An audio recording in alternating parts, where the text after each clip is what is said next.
Hello friends, welcome back to GK prince academy. तो आज की इस वीडियो में हम डिस्कस करेंगे भारत सरकार की योजनाएं और कार्यक्रम से संबंधित क्वेश्चन होगा। और अगर हम बात करें इसमें तो इस उत्कर्ष बुक का होगा और इसमें जो है अंतर्राष्ट्रीय और राष्ट्रीय क्रम की घटनाओं का जो है वीडियो हो चुका है, जो कि आपके सभी एग्जाम्स के लिए जो कि आने वाले हैं उन सभी के लिए बहुत ही इंपॉर्टेंट हो जाता है करंट अफेयर। ठीक है, करंट अफेयर की बात करें तो सभी एग्जाम में पूछे जाते हैं। तो उसी के अगले क्रम में हम भारत सरकार की योजनाएं और कार्यक्रम के बारे में इस वीडियो में हम डिस्कस करेंगे। तो चलिए इस वीडियो को स्टार्ट करते हैं। और राष्ट्रीय और अंतर्राष्ट्रीय क्रम का अगर आपने नहीं देखा है लास्ट 6 मंथ का, तो जाकर वो उस वीडियो को देखिएगा। उसका लिंक मैं डिस्क्रिप्शन बॉक्स में दे दूंगा, वहाँ से भी आप देख सकते हैं। ठीक है, एक एक करके देखेंगे। इसमें पहला स्टार्ट करें, अगर हम देखें तो दिया गया कि प्रधानमंत्री किसान सम्मान निधि योजना। और अगर हम इसकी बात करें तो ये कब स्टार्ट किया गया था, कब शुरुआत किया गया था, तो प्रधानमंत्री मोदी के द्वारा ये 24 फरवरी 2019 को उत्तर प्रदेश के गोरखपुर ज़िले से जो है ये स्टार्ट किया गया था, शुरुआत किया गया था। ठीक है, हालांकि ये योजना 1 दिसंबर 2018 से लागू है और पात्र कृषक परिवारों को जो है यह लाभ इसी तिथि के पश्चात से अवधि से दिया जा रहा है। पात्र परिवारों को प्रतिवर्ष जो है 6,000 रुपये की आर्थिक सहायता प्रदान किया जाता है और वो भी आधार से जुड़े बैंक खातों में प्रत्यक्षता 4 माह की 3 किस्तों में प्रत्येक किस्त 2,000 रुपये की होती है, उपलब्ध कराई जा रही है। ठीक है, तो ये किसान सम्मान निधि योजना के बारे में हो गया। अगला योजना है प्रधानमंत्री मातृ वंदना योजना। प्रधानमंत्री मातृ वंदना योजना की अगर हम बात करेंगे तो ये 1 जनवरी 2017 से ये प्रभावी है, लागू हुआ है। और इसके तहत जो है गर्भवती महिलाओं तथा स्तनपान कराने वाली माताओं के प्रथम बच्चे के जन्म पर पोषण संबंधी ज़रूरतों को पूरा करने के लिए 5,000 रुपये नकद जो है प्रदान किया जाता है। ठीक है, कितना? 5,000 रुपये नकद प्रदान किया जाता है। मातृ वंदना योजना किससे संबंधित है ये याद रखिएगा। इसमें जो है गर्भवती महिलाओं और स्तनपान कराने वाली माताओं को प्रथम बच्चे के जन्म पर पोषण संबंधी ज़रूरतों को पूरा करने के लिए जो है इसका उद्देश्य से ये खोला गया, ये जो योजना चलाई गई। ठीक है, अगली योजना आती है अटल पेंशन योजना। अटल पेंशन योजना की अगर हम बात करेंगे तो ये जो है 1 जून 2015 से शुरुआत किया गया था। इसमें पूर्व की जितनी स्वावलंबन योजना थी वो सभी विलय करके अटल पेंशन योजना स्टार्ट किया गया था। इसका लक्ष्य रखा गया था निजी क्षेत्र में कार्यरत असंगठित गरीब कामगारों को जो है सामाजिक सुरक्षा प्रदान करना। अभिदाताओं को उनके अंशदान के आधार पर 60 वर्ष की आयु की पूरी होने पर 1,000 से 5,000 के बीच जो है पेंशन का प्रावधान इसमें रखा गया है। इसमें पात्र कौन है तो 18 से 40 वर्ष की आयु के लोग जो है सभी बैंक खाता धारक जो है इसके पात्र हैं। ठीक है, अभिदाता द्वारा अंशदान की न्यूनतम अवधि जो है 20 वर्ष होनी चाहिए और ये 5 वर्षों तक अंशदान का 50% या फिर 1,000 रुपये प्रति वर्ष जो भी कम हो वो वहन सरकार के द्वारा किया जा रहा है। अगली योजना आती है सौभाग्य योजना। सौभाग्य योजना की अगर हम बात करें तो इसकी शुरुआत 25 सितंबर 2017 को पंडित दीनदयाल उपाध्याय की जयंती पर प्रधानमंत्री नरेंद्र मोदी के द्वारा प्रधानमंत्री सहज बिजली हर घर योजना, जिसको हम शॉर्ट फॉर्म में सौभाग्य कहते हैं, इसका शुभारंभ किया गया था। ठीक, इसका पूरा नाम क्या है? प्रधानमंत्री सहज बिजली हर घर योजना। यह योजना परिचालन रूरल इलेक्ट्रिफिकेशन कॉरपोरेशन लिमिटेड के द्वारा यानी कि REC के द्वारा किया जा रहा है। तो इसके बारे में इतनी चीज़ें जान लीजिएगा। अगली योजना आता है इसमें प्रधानमंत्री जन धन योजना। ठीक है, ये 28 अगस्त 2014 को मेरा खाता भाग्य विधाता आदर्श वाक्य के साथ जो है इसका शुरुआत किया गया।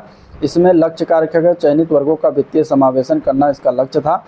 इसमें अगर हम बात करें तो वंचित और गरीब लोगों को वित्तीय सेवाओं या बचत बैंक खाता, साख, बीमा, पेंशन आदि की उपलब्धता कराना इसका घटक रहा था। रुपे डेबिट कार्ड के साथ 1 लाख रुपए का दुर्घटना बीमा कवर भी इसमें प्रदान किया जा रहा है। नेक्स्ट योजना इसमें देखते हैं तो अगली योजना है प्रधानमंत्री सुरक्षा बीमा योजना। ठीक है, प्रधानमंत्री सुरक्षा बीमा योजना की बात करें तो शुरुआत हुआ था 9 मई 2015 को और कहाँ से? कोलकाता से हुआ था। 18 से 70 वर्ष की आयु के सभी बचत बैंक खाता धारक इसके पात्र हैं और इसमें प्रीमियम राशि 20 रुपये प्रति वर्ष स्वतः भुगतान प्रणाली के माध्यम से दुर्घटना में जो है मृत्यु अथवा पूर्ण अपंगता होने पर 2 लाख रुपये और आंशिक अपंगता होने पर 1 लाख रुपये दिए जाने का इसमें प्रावधान रखा गया है। अगली योजना है प्रधानमंत्री जीवन ज्योति योजना। ठीक है, प्रधानमंत्री जीवन ज्योति योजना की अगर हम बात करें तो शुरुआत हुआ था 9 मई 2015 को ही। 18 से 50 आयु के सभी व्यक्ति इसमें जो है पात्र हैं, सम्मिलित हो रहे हैं होंगे और इसकी प्रीमियम राशि 436 रुपये। ठीक है, इसमें जोखिम कवरेज 2 लाख रुपये प्रदान किया जाएगा। नेक्स्ट योजना है नेशनल एग्रीकल्चर मार्केट यानी कि ई-नाम, जिसको हम कहते हैं शॉर्ट फॉर्म में। तो ये 14 अप्रैल 2016 को प्रधानमंत्री द्वारा राष्ट्रीय कृषि बाजार के लिए ट्रेडिंग प्लेटफॉर्म ई-नाम का जो है शुभारंभ किया गया था। ई-नाम जो है ये Akhil Bharatiya electronic trading portal है और इसका लक्ष्य क्या है, तो वर्तमान कृषि उपज विपणन समितियों की मंडियों को एकीकृत करके कृषि सिंचो जो है कृषि जिनसों हेतु जो है एकीकृत राष्ट्रीय बाजार का विकास करना इसका लक्ष्य रखा गया। ठीक है, और इस ये जो है वर्ष 2022 तक किसानों की आय दुगनी करने का भी इसमें लक्ष्य का प्रावधान है। कार्यान्वयन एजेंसी की बात करें तो small farmers agri business consortium इसका जो है कार्यान्वयन एजेंसी बनाया गया है। नेक्स्ट योजना है प्रधानमंत्री कृषि सिंचाई योजना। ये इसकी शुरुआत 1 जुलाई 2015 को किया गया था। इस योजना में त्वरित सिंचाई लाभ कार्यक्रम, समेकित वाटरशेड बंदर कार्यक्रम, खेत में जल प्रबंधन को जो है मिला दिया गया है इस योजना में, और ये बन गया है कि प्रधानमंत्री कृषि सिंचाई योजना। ठीक है, इसका लक्ष्य रखा गया उचित प्रौद्योगिकी और पद्धतियों के माध्यम से लक्ष्य का दक्ष उपयोग एवं क्षेत्रीय स्तर पर सिंचाई में जो है निवेश संवर्धन करना। इसकी नोडल एजेंसी क्या है, राज्यों के कृषि विभाग को इसकी नोडल एजेंसी बनाया गया है। ठीक है, नेक्स्ट योजना की बात करते हैं तो प्रधानमंत्री किसान संपदा योजना। शुरुआत इसकी हुई थी मई 2017 में। यह केंद्र प्रायोजित योजना है। संपदा को जो है मंजूरी प्रदान किया गया था, जिसका 26 मई 2017 को पुनः नामकरण करते हुए किसान संपदा योजना कर दिया गया था। उद्देश्य क्या रहा था, तो प्रधानमंत्री किसान संपदा योजना एक व्यापक पैकेज है जिसके परिणाम स्वरूप खेत से लेकर खुदरा बिक्री केंद्रों तक दक्ष आपूर्ति श्रृंखला प्रबंधन के साथ आधुनिक अवसंरचना का सृजन कराया जाएगा। ठीक है, अगली योजना है प्रधानमंत्री कौशल विकास योजना। प्रधानमंत्री कौशल विकास योजना की बात करें तो 15 जुलाई 2015 को शुरुआत किया गया था। लक्ष्य क्या था, आगामी 4 वर्षों में यानी 2016 से 2020 के दौरान देश के 1 करोड़ युवाओं को प्रशिक्षित करना इसमें लक्ष्य रखा गया था। योजना में श्रम बाजार में नव प्रवेशी और 10वीं और 12वीं की पढ़ाई बीच में छोड़ने वाले छात्रों को प्रशिक्षित करने पर विशेष ध्यान दिया गया है। योजना में प्रत्येक प्रशिक्षु को औसतन 8,000 रुपये आर्थिक सहयोग दिए जाने का भी प्रावधान रखा गया है। नेक्स्ट योजना है राष्ट्रीय पोषण योजना। राष्ट्रीय पोषण योजना की अगर हम बात करें तो राष्ट्रीय पोषण मिशन है, तो यह मिशन 2018 में शुरुआत किया गया था। लक्ष्य इसका क्या था, राष्ट्रीय पोषण मिशन का लक्ष्य था ठिगनेपन, अल्प पोषण और जन्म के समय कम वजन के बच्चों में प्रत्येक में 2% वार्षिक की कमी लाना है। रक्ताल्पता के संदर्भ में प्रतिवर्ष 3% की कमी लाने का लक्ष्य रखा गया था, और ठिगने पर अल्प विकास के मामलों में 38.4% से कम करके 2022 तक 25% तक लाने का लक्ष्य इसमें रखा गया था। नेक्स्ट योजना है प्रधानमंत्री मुद्रा योजना। ठीक है, प्रधानमंत्री मुद्रा योजना की बात करें तो ये शुरुआत हुआ था 8 अप्रैल 2015 को। मुद्रा की अगर हम बात करें तो इसका फुल फॉर्म है micro units development and refinance agency, इसका फुल फॉर्म बनता है।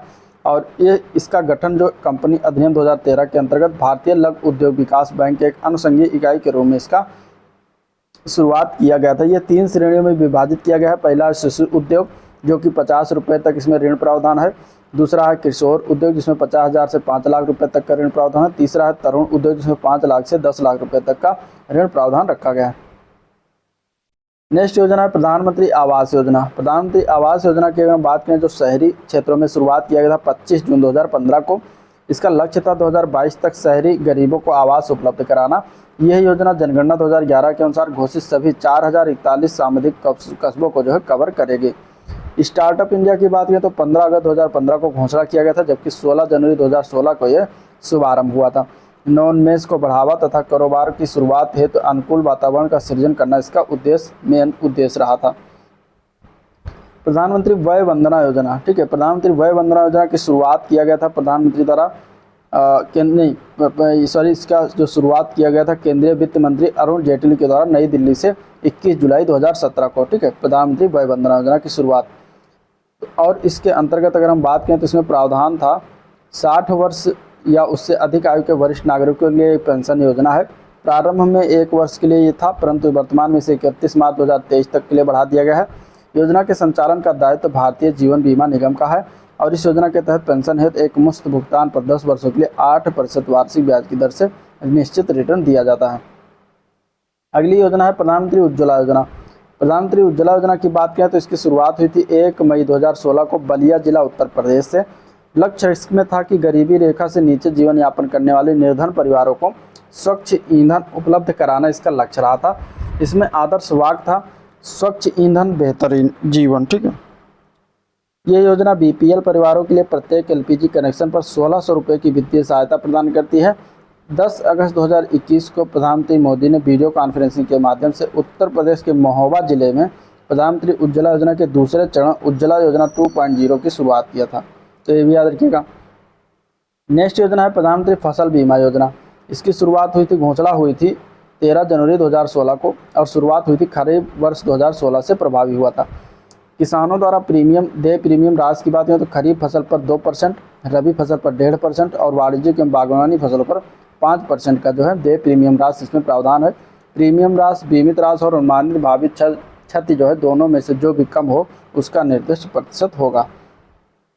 मृदा स्वास्थ्य योजना, ये 19 फरवरी 2015 को प्रधानमंत्री मोदी द्वारा राजस्थान के सूरतगढ़ से इस योजना का शुभारंभ किया गया था और इसके अवसर पर प्रधानमंत्री ने स्वस्थ धारा खेत हरा का नारा भी दिया था। तो ये याद रखिएगा इसके बारे में।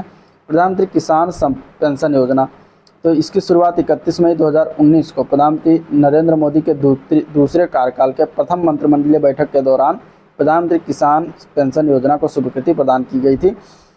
प्रावधान किसानों के लिए जो है इस योजना में शामिल होने की आयु थी 18 से 40 वर्ष। 60 वर्ष की आयु प्राप्त करने पर 5,000 रुपये की न्यूनतम निर्धारित पेंशन दिए जाने का प्रावधान है। इस योजना के पात्र किसान द्वारा किए गए अंशदान के बराबर राशि ही केंद्र सरकार पेंशन निधि में जमा कराएगी। इसके बाद मेक इन इंडिया अभियान शुरुआत किया गया, ये 25 सितंबर 2014 को, और इसका लक्ष्य था विनिर्माण क्षेत्र के संवर्धन हेतु जो है भारत को महत्वपूर्ण विनिर्माण निवेश तथा अभिनव प्रयोगों के वैश्विक केंद्र के रूप में परिवर्तित करना। इसके लिए 25 औद्योगिक क्षेत्रों की जो है पहचान की गई है। ठीक है, मेक इन इंडिया का लोगो क्या है, शेर है, ये भी याद रखिएगा। प्रधानमंत्री आवास योजना की अगर हम बात करें तो ये शुरुआत हुआ था 20 नवंबर 2016 को और इसका लक्ष्य था 2022 तक के सभी के लिए आवास प्रदान करना। स्मार्ट सिटी मिशन के लिए याद रखिएगा 25 जून 2015 को शुरुआत किया गया था। ठीक है, इसके अलावा स्वच्छ भारत मिशन की अगर हम बात करें तो इसकी शुरुआत हुई थी 2 अक्टूबर 2014 से। ठीक है, कब शुरुआत किया गया था, 2 अक्टूबर 2014 से शुरुआत किया गया था। लक्ष्य था गांधी जी की 150वीं जयंती यानी 2 अक्टूबर 2019 तक संपूर्ण भारत को स्वच्छ बनाना। केंद्र सरकार एवं राज्य सरकारों द्वारा इसमें वित्तीय के अनुपात की बात करें तो 75:25 के अनुपात में था और पूर्वोत्तर और विशेष श्रेणी राज्यों के लिए 90:10 अनुपात का रहा था वित्तीय अनुपात। ठीक है, अगली योजना है स्टैंड अप योजना, स्टैंड अप इंडिया। ठीक है, स्टैंड अप इंडिया की बात करें तो 15 अगस्त 2015 को घोषणा किया गया था। 5 अप्रैल 2016 को नोएडा उत्तर प्रदेश से जो है शुभारंभ किया गया था। इसका लक्ष्य था संस्थागत साख संरचना तथा अनुसूचित जात एवं जनजात एवं महिला उद्यमियों की पहुंच को आसान बनाना। इस योजना के क्रियान्वयन हेतु जो है सिडबी द्वारा पुनर्वित्त पोषण किया जाएगा। अगला है बेटी बचाओ बेटी पढ़ाओ योजना। ये 22 जनवरी 2015 को हरियाणा के पानीपत जिले से जो है शुरुआत किया गया था और इसका लक्ष्य क्या था, लिंग आधारित भेदभाव को खत्म करके लिंगानुपात को ऊपर बढ़ाना इसका लक्ष्य रहा था। ये 3 मंत्रालय, स्वास्थ्य एवं परिवार कल्याण मंत्रालय, मानव संसाधन विकास मंत्रालय, महिला एवं विकास मंत्रालय की संयुक्त पहल है। ठीक है, अगली योजना है उदय योजना। उदय योजना मीन्स उज्ज्वल डिस्कॉम इंश्योरेंस योजना, इसका फुल फॉर्म है। ये 20 नवंबर 2015 को शुरुआत किया गया था। बिजली वितरण कंपनियों यानी डिस्कॉम का वित्तीय सुधार एवं पुनरुत्थान करना इसका लक्ष्य था। ऊर्जा मंत्रालय के द्वारा ये योजना जो है कार्यान्वयन है। अब कुछ इसमें संस्थान, अंतर्राष्ट्रीय संगठन है, उनका मुख्यालय देख लीजिए। जैसे कि अंतर्राष्ट्रीय सौर गठबंधन का मुख्यालय कहाँ पर है, तो गुरुग्राम हरियाणा में है। अफ्रीकी संघ का मुख्यालय अदिस अबाबा में है। संघाई सहयोग का मुख्यालय कहाँ पर है, तो बीजिंग चीन में है। बिम्स्टेक का मुख्यालय ढाका बांग्लादेश में है और विश्व व्यापार संगठन यानी WTO का मुख्यालय जिनेवा स्विट्जरलैंड में है। दक्षिण एशियाई क्षेत्रीय सहयोग संगठन का मुख्यालय काठमांडू नेपाल में है। दक्षिण पूर्वी एशियाई देशों का संघ यानी कि आसियान का जो है मुख्यालय जकार्ता इंडोनेशिया में है। न्यू डेवलपमेंट यानी NDB का मुख्यालय संघाई चीन में है। ठीक है, एशियाई विकास बैंक का मुख्यालय मनीला फिलीपींस में है। संयुक्त राष्ट्र विकास कार्यक्रम यानी कि UNDP का मुख्यालय न्यूयॉर्क अमेरिका में है। इसके अलावा ओपेक का मुख्यालय कहाँ पर है, तो वियना ऑस्ट्रिया में है। ठीक है, यूरोपियन संघ यानी EU का मुख्यालय ब्रुसेल्स बेल्जियम में है। नाटो का मुख्यालय भी ब्रुसेल्स बेल्जियम में है। विश्व स्वास्थ्य संगठन का मुख्यालय जिनेवा स्विट्जरलैंड में है। यूनेस्को का मुख्यालय पेरिस फ्रांस में है। अंतर्राष्ट्रीय न्यायालय का मुख्यालय द हेग नीदरलैंड में है। खाद्य एवं कृषि संगठन यानी FAO का मुख्यालय है रोम इटली में। विश्व बैंक यानी वर्ल्ड बैंक का मुख्यालय वाशिंगटन DC में है। IMF का मुख्यालय इंटरनेशनल मॉनेटरी फंड का वाशिंगटन DC अमेरिका में है। UNO का मुख्यालय कहाँ पर है, तो संयुक्त न्यूयॉर्क अमेरिका में है। इंटरपोल का मुख्यालय लियोन्स फ्रांस में है। अंतर्राष्ट्रीय श्रम संगठन का मुख्यालय जिनेवा स्विट्जरलैंड में पड़ता है। भारत के कुछ प्रमुख स्टैचू उनको याद रखिए कहाँ पर स्थित है। स्टैचू ऑफ इक्वलिटी की बात करें तो हैदराबाद तेलंगाना में स्थित है। संत श्री रामानुजाचार्य की यह प्रतिमा है। स्टैचू ऑफ नॉलेज की बात करें तो महाराष्ट्र के लातूर में स्थापित है डॉक्टर भीमराव अम्बेडकर की प्रतिमा।